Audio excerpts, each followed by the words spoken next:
Hi, I'm Quentin Schultz, co-author of the book An Essential Guide to Interpersonal Communication. An Essential Guide to Interpersonal Communication. You see the cover right there on the screen, and the subtitle really says a lot about the book too. Building Great Relationships with Faith, Skill, and Virtue in the Age of Social Media. The age of social media. Social media have changed the whole context for our interpersonal communication. Interpersonal communication is communication that's person to person, with God, with others, and with ourselves.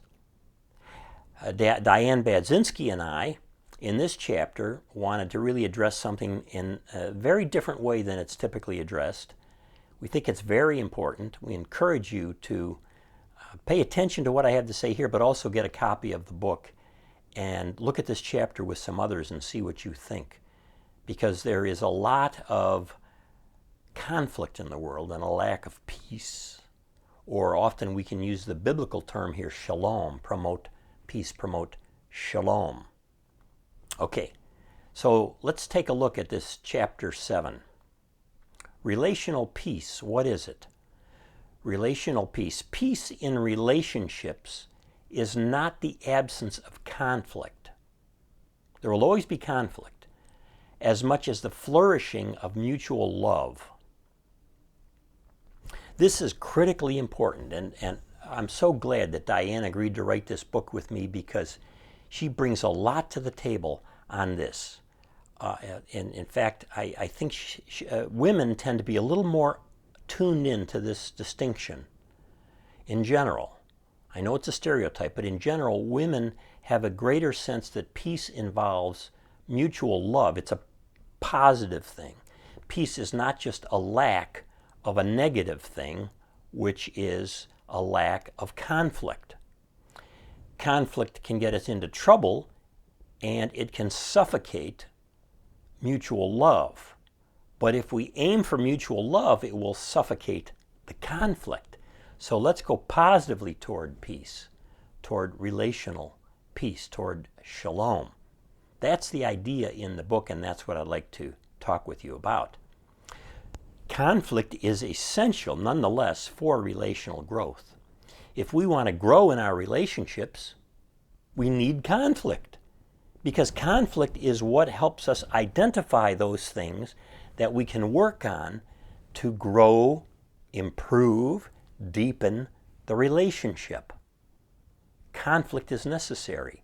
Otherwise, we have stagnant relationships, okay? So positive approaches to conflict have the possibility to harness the relational power of growth. So we approach conflict positively for growth. But let me ask you this. Do you hide from conflict? Or do you embrace it as an opportunity to grow? That difference is what this chapter is about, and the book is about, and what I think we all need to consider. What do we do with conflict? Do we run from it, let it fester, let it grow, or do we address it as an opportunity in a positive way? And that's all about communication, because how we communicate about conflict to promote peace will make a difference between whether or not the conflict gets out of control and destructive of our relationships with God, others, and ourselves, or whether or not we grow so that we can flourish in relationships. I have to admit that there are conflict-promoting people. You know this, I know this. We don't like to admit it, we don't like to identify these people. But there are some people who are pains. Pains in the, well, I'll let that go without saying anything. There are people who are constantly negative. Okay? They like being negative. They like being critical. They like being cynical. They like running around promoting conflict, even if they don't see or observe that that's what they're doing. Debilitating conflict that wears us down. They promote it to make themselves feel good and to gain relational power. They find power in criticism and putting other people down and using conflict to shut down other people, shut up other people, make other people feel bad. It's toxic stuff. And it's around us. I think it's grown in recent years from what I can tell. I'm not an expert on that particular fact, if it's grown, but I think it has. It certainly has in the media, and it certainly has in social media. Social media seem to be loaded with people who like to be critical, negative, putting people down left and right and up and down and all around. I mean, they love to fire off stuff that is so nasty. When I first got on Facebook and I saw what some of my quote-unquote Facebook friends were posting, I thought, this is completely out of personality. I can't imagine that person saying that to anybody in person. How can that be? And I picked up on the fact that once people are separated from others interpersonally through social media, they can act a bit differently than they do when people are there face to face, or as I call it, when they're there incarnately with others. Now, should we avoid such conflict promoters, negative conflict promoters? Should we avoid them? I think sometimes we have to. You know, we can try to develop a relationship with them, but sometimes we have to bail out. I have given up on some friendships. My wife and I have even at times wondered if we should stay in a particular church, or especially a group within a church that we've changed in small groups, because we thought they were becoming places for promoting conflict, especially through gossip. Even prayer becoming a way for some people to promote gossip of a negative sort. Not a way of saying, here are issues that now let's uplift these people. That's how insidious this can become. Conflict promoting people. See what you think about this and what your tolerance is of them and what you can do.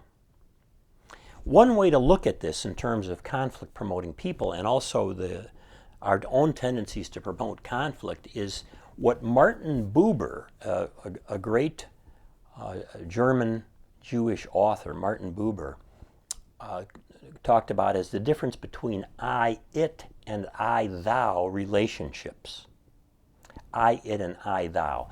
An I-thou relationship is one we have where we look up to other people as God's special children, as holy and beloved people.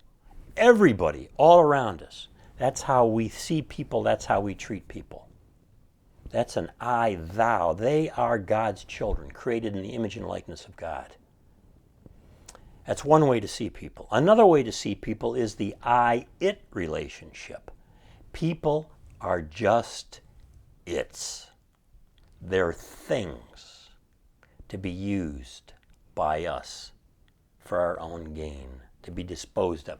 Do you ever go into a store or somewhere outside, or go into maybe even a church, dare I say it, and feel like an it? Totally ignored?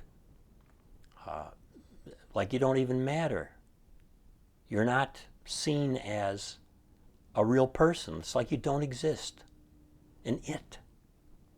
So our relationships all have elements of I, it, and I, thou, and promoting peace in our relationships requires us to invest in I, thou relationships with our whole attitude based on gratitude from chapter 1, moving out towards seeing other people as God's children. Everybody is God's child, whether they're a likable person or not.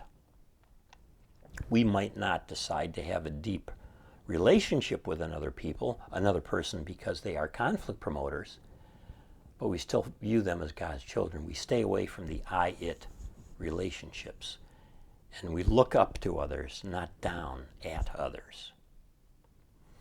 In the book, An Essential Guide to Interpersonal Communication, my co-author Diane Badzinski and I offer a lot of lists and charts to help you through things you can even make a copy of and share with others and then talk about.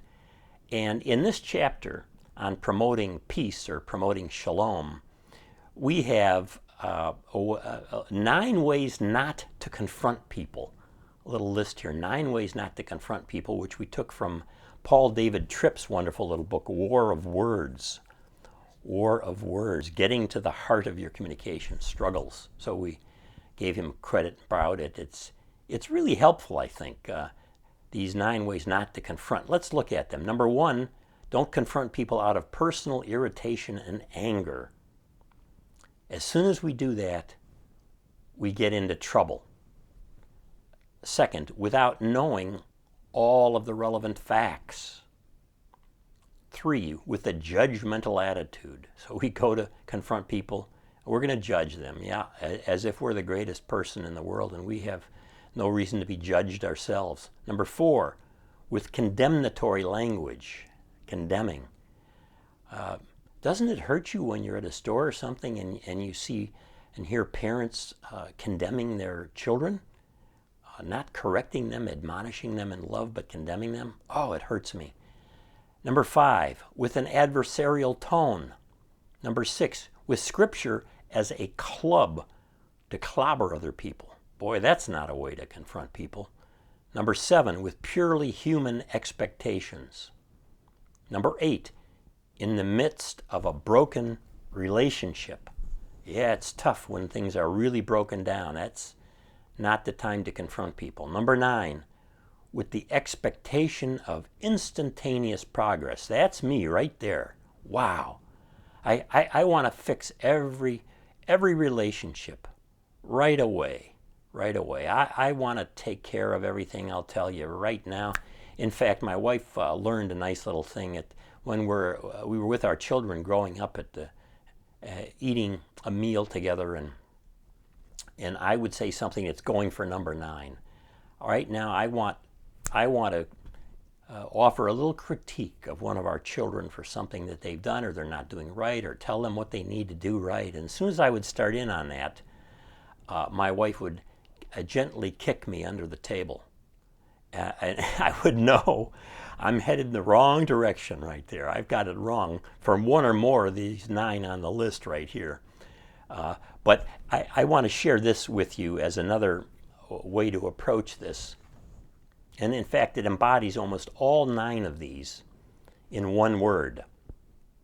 And it's a word that my wife and I used when we are, we're getting into a conflict, okay?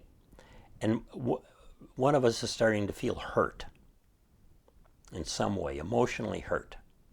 So we said, in advance now, we've come up, let's have an agreement.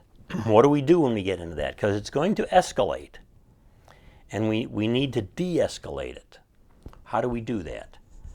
So my wife first did this, and it really put me rightly and softly in my place. She just said, ouch. One word, ouch. And then walked away. And I knew right then that I had hurt her. And I had hurt her in the heart deeply. She was feeling hurt. And I felt wrong. At that stage, it's not a matter of whether or not I'm right or wrong. It's a matter of the wrong of hurting her. I led the communication down that path of hurt. So at that point, give her a little bit of space. I go and I apologize. Say, dear, I'm sorry I hurt you. We need to start all over. When you're ready, let me know.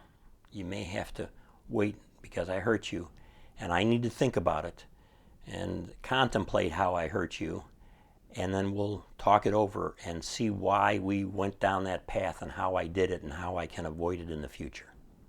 One word, ouch, which in a sense is used here in interpersonal relationship between a husband and wife, that almost all 9 of these are represented in what's being addressed there.